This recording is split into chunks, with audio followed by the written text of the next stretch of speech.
But this is really a unique pleasure for me to introduce a guy who's not only, let me call you, one of the most influential people in the world right now, but also a friend of mine. So I'm happy to call him a friend. I've known Tom for many, many years when I was working in trucking, and he was head of the American Trucking Association. Tom is the Chairman and CEO of the U.S. Chamber of Commerce. And he'll tell you, I hope, a little bit about the Chamber. A lot of the things we talked about before came as a surprise to me. How many things the Chamber is involved, and how many of the good things, good for jobs, good for growth, that the center is pushing. And Tom will be talking about it. So without further ado, let me turn over to Tom. Well, thank you very much. We have followed each other's careers for many years. I was involved in transportation and logistics for a long period of time. I was assistant postmaster general for a while, which was an extraordinary experience when I did it at the age I was doing it, and I learned all kinds of stuff.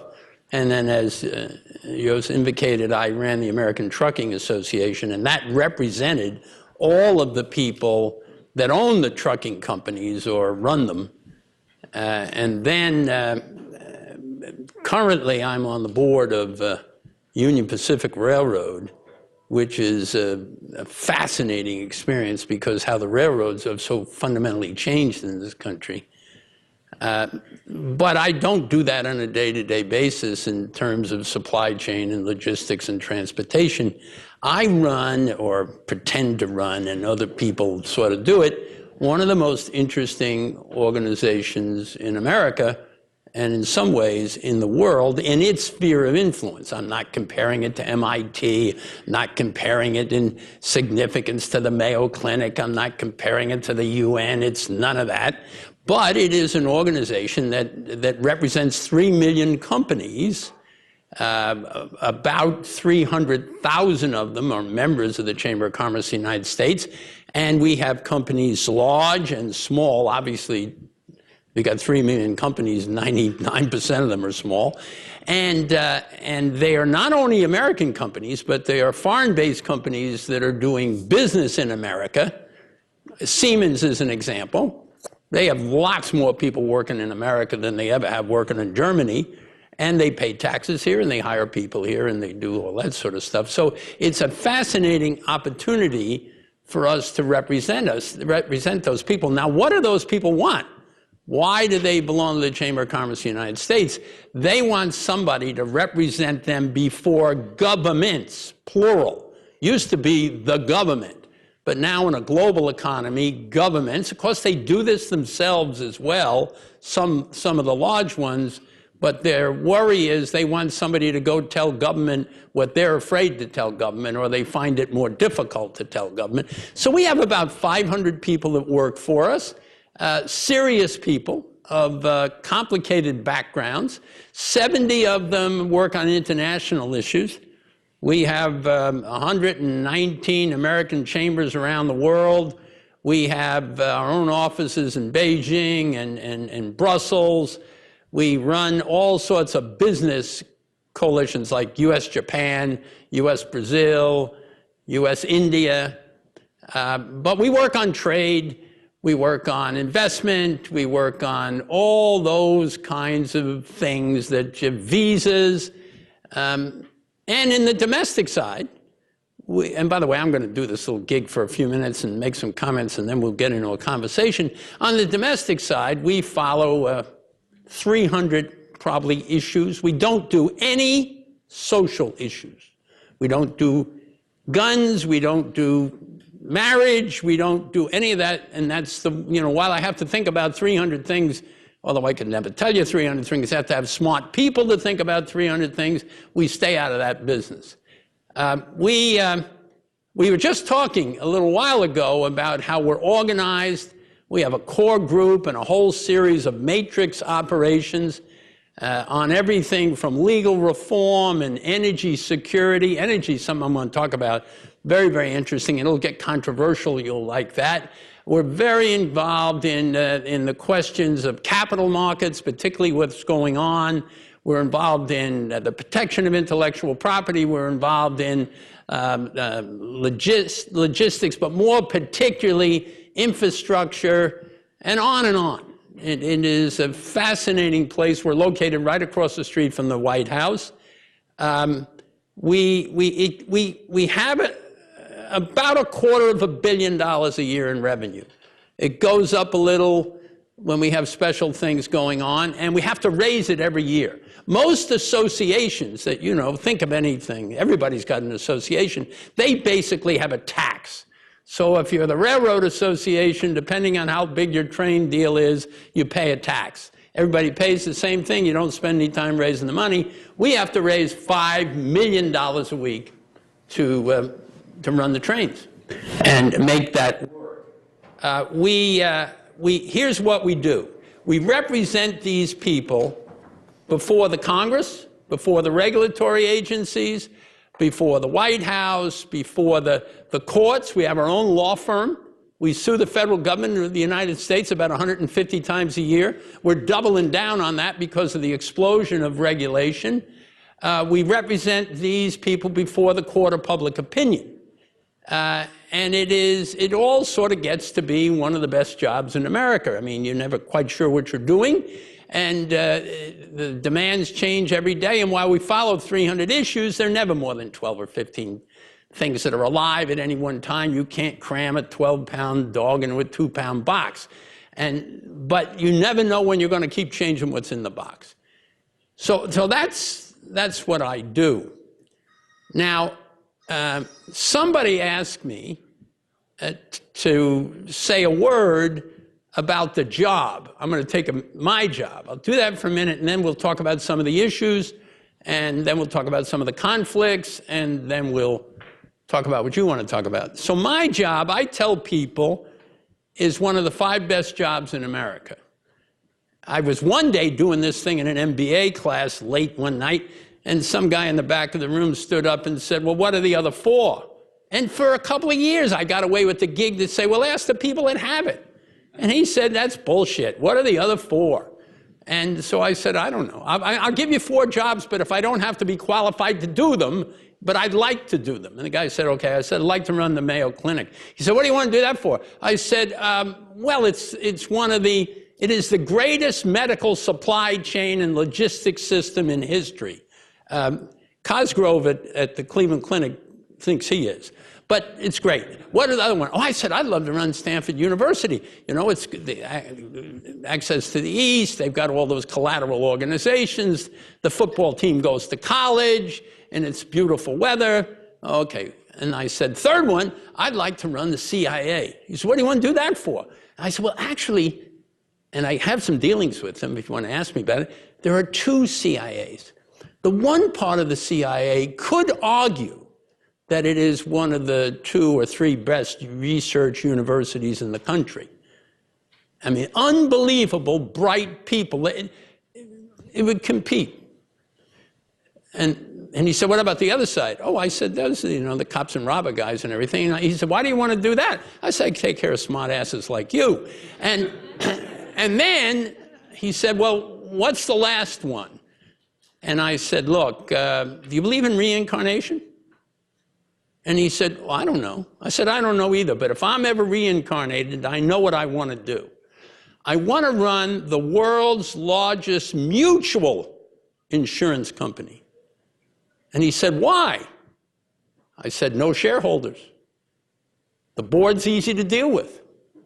Only policyholders. And massive amounts of cash that you could go out and use to influence public policy. So let me tell you quickly what I do. I basically work with a group of people to run the strategy to make this happen. I'm the public face of the place.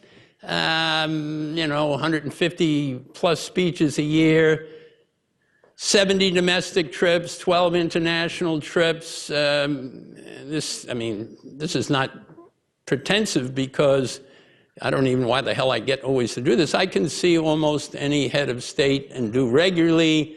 And my research system is the 200 plus CEOs of every size that I spend an hour and a half with every year. I have no delusions of grandeur. If I walk out the door right now and become a FIP, a formally important person or whatever the heck it is, it's all over. It's what I do, who I do it for, and how we do it. And it is a job that puts you all the time in the middle of what's going on, and you just pray that you don't screw it up more than half the time. And we can talk some more about that. So then let's shift for a minute to what is the chamber working on right now? And I'm going to try and hit 5 or 6 things, and we'll just, you got a piece of paper. So I'm going to name them. You write them down, then that'll remind me to go back. We're all over the immigration bill right now. And for the first time in maybe 7 years, I think we can really get an immigration bill, and we'll talk about why. Second, everybody, anybody that's playing in that town right now is all over the budget, the tax, the deficit, the entitlements, and all of that stuff, and we'll talk about that in a minute. Third, everybody's worried about health care. You remember the health care bill that wasn't going to cost anymore. And by the way, there's health care and there's medicine, and they're two fundamental deals, different deals. Collateral, but different. And we'll talk about that some. We are very involved in, there ought to be enough people here to think about this, we're very involved in the cybersecurity issue. And currently, we're actively engaged in issues of infrastructure and its relationship to jobs and growth, as all the other things are. Now, there are probably 5 other things, but let's just leave it at that because you can get a smell on the deal. So the first was infrastructure, right? By the way, you want to write down something? Just remember to ask me about manufacturing later. I want to tell you something about that. So, because we have a big foundation, we do a lot of studies and everything. Immigration is a highly emotional issue. It's emotional on the far right, and it's emotional on the far left. It's emotional in different kinds of states for different reasons, and it's a fundamental loss of understanding about who we were as a country. Because there may be any American Indians here? Any descendants of slaves? Well, then everybody here is an immigrant. Descendant and descendant and descendant of immigrants. And one of the things you look back to the immigrants that came to this country, they were a high gene pool value to us because only the most courageous or the most understressed or the most inventive or the most, people with the greatest ingenuity got here. You had to get on those crazy boats, and lots of people died. But we have the same thing now. You have to crawl under the fence or crawl over the fence, or you have to be just damn smart, because probably half of the illegal people in this country, they get a visa, they get on a plane, they don't crawl under the fence, they fly here, they get off the plane, they enjoy their vacation, and they stay. Or they enjoy school, and they don't go home. So with all of that kind of background, and with a great deal of prejudice, let me say, when the great immigration, I lived in New York. By the way, I'm talking about my parents and my grandparents. When the great immigration came, I mean, everybody thought, well, the Europeans are coming here. Yeah, but when the Irish came to New York, you had the Christian Irish and the Protestant Irish, and they were fighting in the streets. So don't get any, great, it was tough, but it brought us human talent, which we're now getting from Asia, and we're getting from, all the Americas and Eastern Europe. It's the strength of this country. Demographics are destiny. So tell me what's going to happen to Japan. Tell me what's going to happen to China. Tell me what's going to happen to a lot of Europe. So immigration, we're all over it. We just made a deal with the unions. How did we ever make a deal with the unions? The unions woke up one day and looked on the side of the wall and said, the number of unionized people in the private workforce is now under 7%. And in the state and federal workforce, the numbers are shrinking, so we need to get some more people to unionize. And we said, well, why don't we do this together? I mean, they can go ahead and unionize them, but I need to get them here, because if you don't have the workers, the work goes where the workers are. And you can say, well, wait a minute, you can't send your agriculture to where the work, oh, yeah? You go to California and find out how many people are planting their crops in Mexico and then importing them into the United States. Second subject was? Budget, tax deficit, and entitlement. Holy mackerel. So look, we have an uncontrollable but manageable federal deficit, which is increasing itself at about $1.5 trillion a year. Now, I'm going to tell you why, and there's nobody to blame. That deficit has put us in a position where lots of the things that we have to pay attention to in our country are going to be starved for support and cash, because there's one overwhelming thing that is sucking up all the money, and it's entitlements. Social Security, Medicare, Medicaid, etc., and veterans benefits, but that's hard to talk about, but it's much of the same problem. Now, look at me, because I'm the problem. You see, when Social Security was put in place, the average death age was 62. So they made the collection age 65. Good deal, except people are now living to 80. And when we did Medicare, which is the real cash sucker-upper, because 10,000 people a day retire, not as bad as you think, 5,000 people a day die.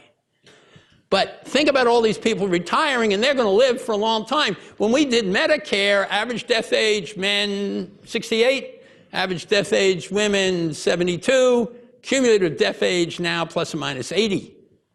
So I'm part of the problem, because I should be dead instead of being collecting or being an expense. And as medical and public health and all that stuff gets better, we're going to further extend this. And by the way, I used to be in the assisted living business, and my wife's been for 25 years a volunteer ombudsman in nursing homes.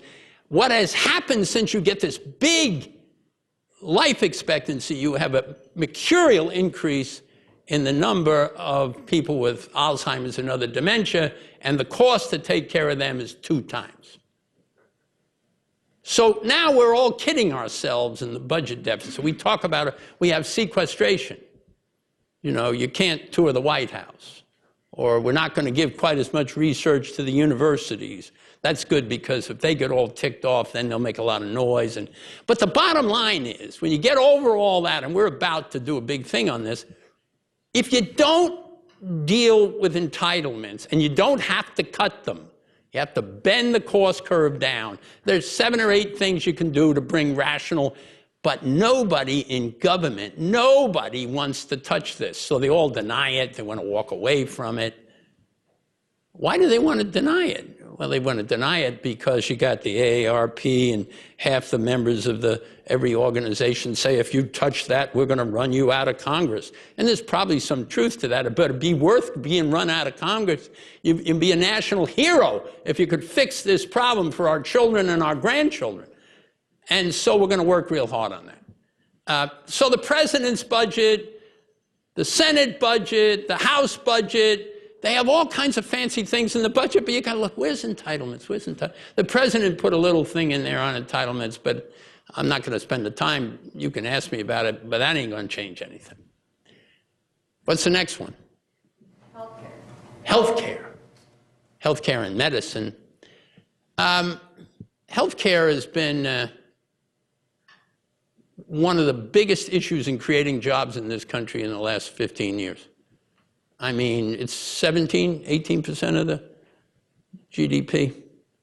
But healthcare has become so fundamentally different in terms of technology, in terms of life expectancy, in terms of people's view of healthcare. You go back to the 1950s and people were walking around saying, well, I'm going to live so long and I'm going to, you know, when I die, I'm going to go to their view of heaven or whatever it is. And now it's, I want to stay alive forever. And it is really, really a complicated issue. But it too can be dealt with.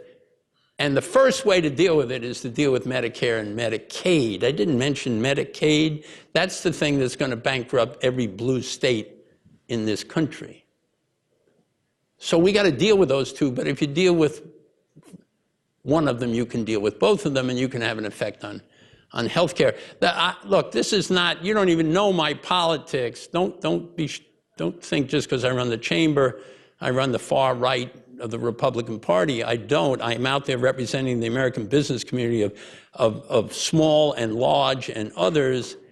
But healthcare is an issue. If you look at the Obamacare thing, which, you know, was argued, Nancy Pelosi said we have to pass it so we can find out what's in it. But it's not going to cost anymore. Well, I mean, no matter who you are, first of all, it's full of taxes that have nothing to do with healthcare. And second, it's basically going to cost, you know, $100 billion a year or $1 trillion, or just the add-ons. Just add that to the deficit. Next. Cybersecurity. Let's do that last. Infrastructure. Infrastructure. We were, you know, when Eisenhower said, let's build the highways of national security across the nation, it is amazing, the years before that, how unconnected, both physically and in other means of communication, that our nation was, and he connected them all. And then we connected them in the telephone, you know, in telephones, and we, you know, you can just follow all of the.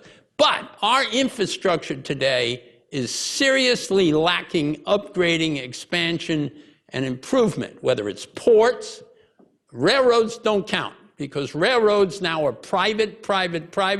Union Pacific spends $4 billion a year in capital. The government would not take the 4 largest railroads and spend $16 billion a year in capital. So that's okay. The big problem is energy. The largest percentage of infrastructure in this country is energy. How do you create power, and how do you move power? But we've got to do something about infrastructure. We have a whole group of people working on it. To give you an example, again, to go back to what the fear in the Congress, we have an increase in the federal fuel tax in 20 years. What kind of car were you driving 20 years ago? Scooter. You don't count. What were you driving? Camry, early Camry. This whole bunch doesn't count. But the point is, the miles per gallon, yeah. Mustang V8. Yeah, you got it. The miles per gallon have fundamentally changed. We have to do a lot of stuff in infrastructure. We're there. Let's go. Move ahead. What's the next one? Cybersecurity. Okay, if you've been asleep, pay attention. This is a very important thing to understand. And by the way, there are a lot of technically capable people, far more technically capable than I, but I've been involved in this thing for about 6 years. Technology is roaring ahead at a speed that is almost impossible to keep up with. And so while you're thinking about all of the ways we communicate, every one of them open up another way for people to intrude on our privacy and our communications and our lives. It appears in 5 or 6 places. It appears in the question of global differences between countries. I'm not talking about war, although that certainly is an issue. I'm talking about stealing your intellectual property, you know, stealing the privacy of people that you do business with, messing in banks, doing all of that sort of, 2 kinds of cybersecurity. Most of it, like the Chinese and others, they're trying to lift some information and pick up your strategy, steal your technology a little, but they're not out being destructive. On the other hand, if you look at the Koreans and perhaps the Iranians and others, what they're doing is destructive things. They're breaking systems.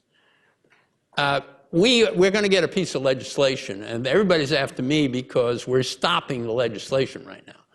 And everybody agrees we have to have it, but what they want to do is pass a piece of legislation that regulates what companies have to do on the cyber system, and that is foolish for two reasons. Number one, as soon as you write the bill, then you have to go out and write the regulation, and that's going to take a year to 18 months, and in that time, the technology will change 12 times.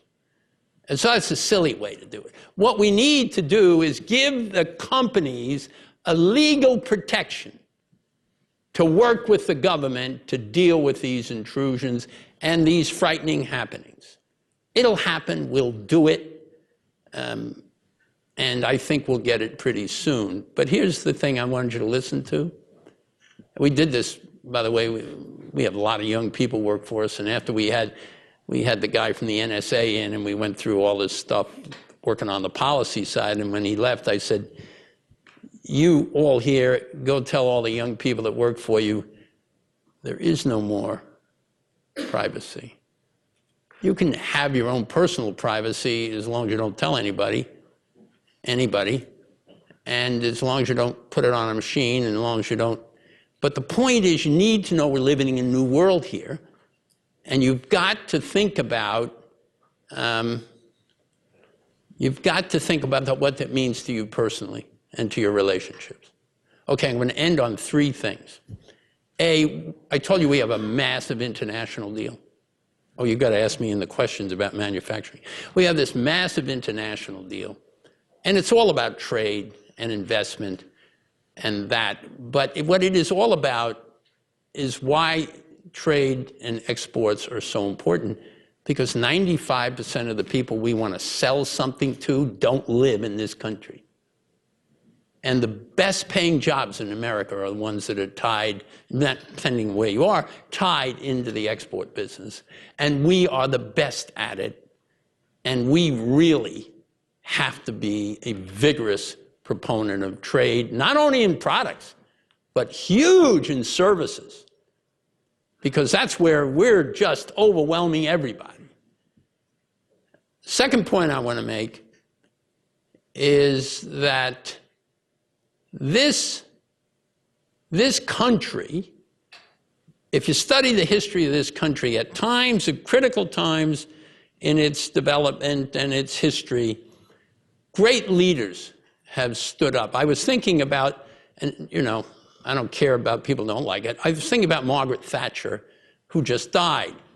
And Thatcher, forget whether you like her politics, you didn't like her, it had nothing to do with it. When Thatcher came to power, London was about to implode. Nobody had collected the garbage, nobody was running the trains, nobody was paying the bills. I mean, it was a real, and she, in her power, luck, help from others, really changed around the economy there and the role of England in the world. Actually, I could get myself in a lot of trouble. During that time, there were 4 women that were heading nations: Indira Gandhi, Golda Meir, Margaret Thatcher, somebody else. They all started wars. Which makes you think about South Korea, doesn't it? Not North Korea. Anyway, the point I want to make is that all during those times, and times past and times forward, at very critical times, leaders showed up. Right now in Washington, leaders are very, very hard to come by because of these problems I'm telling you, these fears they have, and these hard things they have to take care of. We're in an intergenerational shift down there. The old guys are leaving the Congress, the new guys are coming in. We've got a funny thing happened in pensions in the Congress and in the executive branch, because a lot of people that were the experts in everything, you never knew the names, you never would, they got to the point where their pension was never getting bigger and their salary was never getting bigger, and they all came to work for us. And, you know, we need leaders right now. We need leaders in universities, you got them here. You need leaders in churches, you need leaders in governments, you need leaders. And I'm waiting for the sprouts to come up, because we're going to need some people. And by the way, a leader has nothing to do with what your title is. A leader has all to do about your judgment and your courage, and you're willing to do what's harder than other people would do, but you understand doing it yourself, you don't get any chips, you have to bring others along. So, I've used probably more time than you want, or they wanted, or whoever wanted, and I will now answer all your questions. I either know the answer or I immediately make it up. But the point is, what I'm trying to tell you, A, this country needs to be represented around the world, and American and foreign business operating in this country needs to be represented equally with everybody else, and that we desperately need in every element of our society leaders to step up and act when we need them. And oh, by the way, like I told you, I've got one of the best jobs in this country. I can never quite figure out how I got it, but I'm not giving it away.